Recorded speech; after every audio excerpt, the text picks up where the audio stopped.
le Nord et le Sud, état d'urgence sociétale, politique, économique. Chacun croit ce qu'il croit. La gouvernance est élue.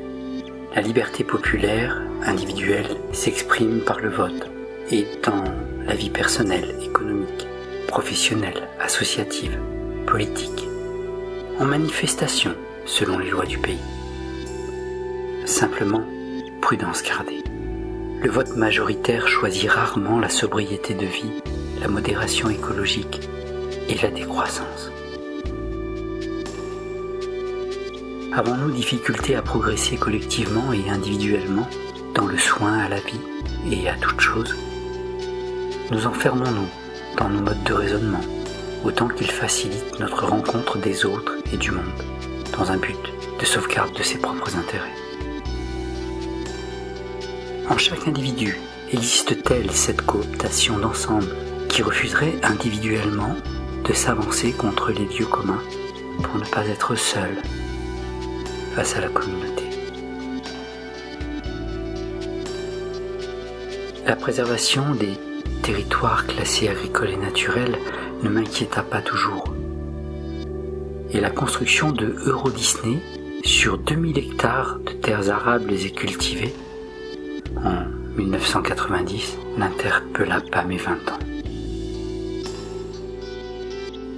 Sommes-nous toujours conscients de ce que nous devons chercher pour améliorer notre comportement et notre regard citoyen, pour rendre possible notre désir de bien faire?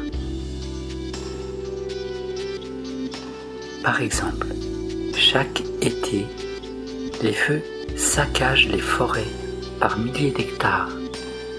Des pompiers de tout pays éteignent ces feux au risque de leur vie.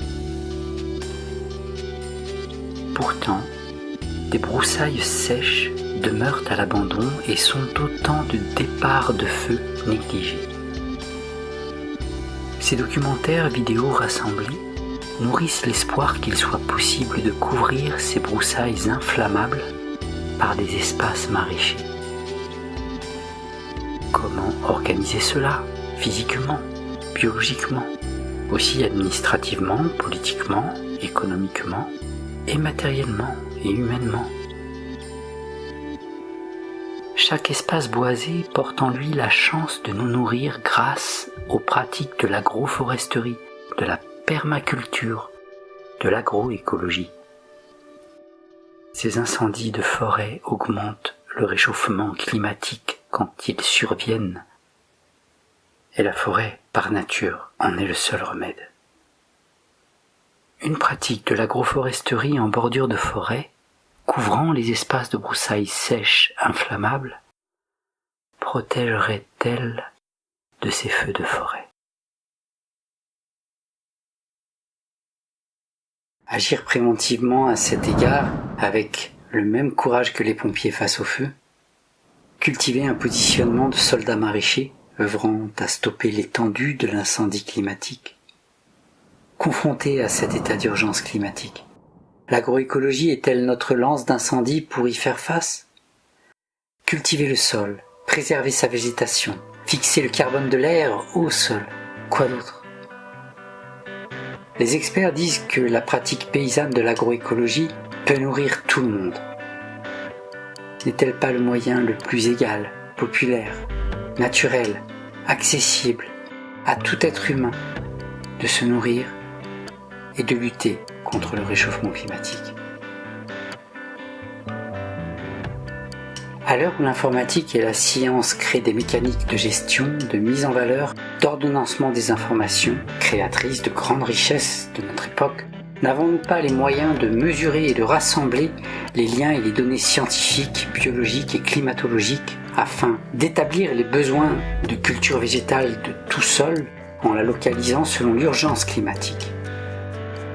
C'est une course, une quête, un état d'urgence. Cultivons, protégeons, soignons la végétation des sols arables, maraîchons.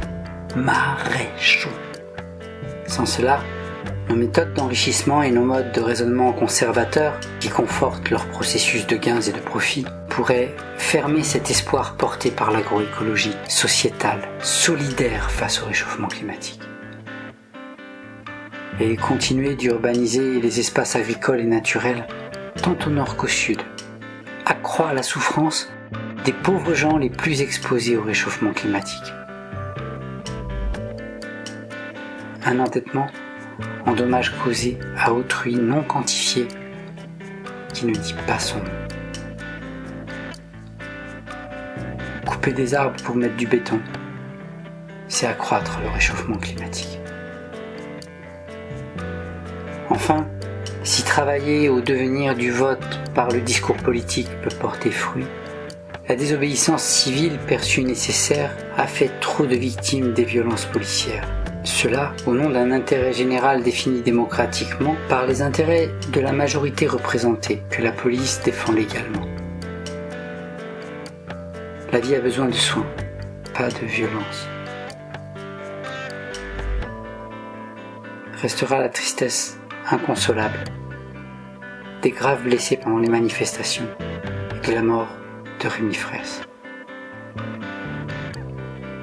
2 siècles que l'activité industrielle et la combustion du carbone, pétrole plus charbon, rejettent le gaz carbonique, créent l'effet de serre et le réchauffement climatique. Relocalisation de l'économie vivrière, transition écologique, végétalisation des sols, protection des terres arables, pratique de l'agroécologie paysanne à partager partout. Thomas Sankara, ancien président burkinabé, voulait sortir son pays de la pauvreté par ce moyen.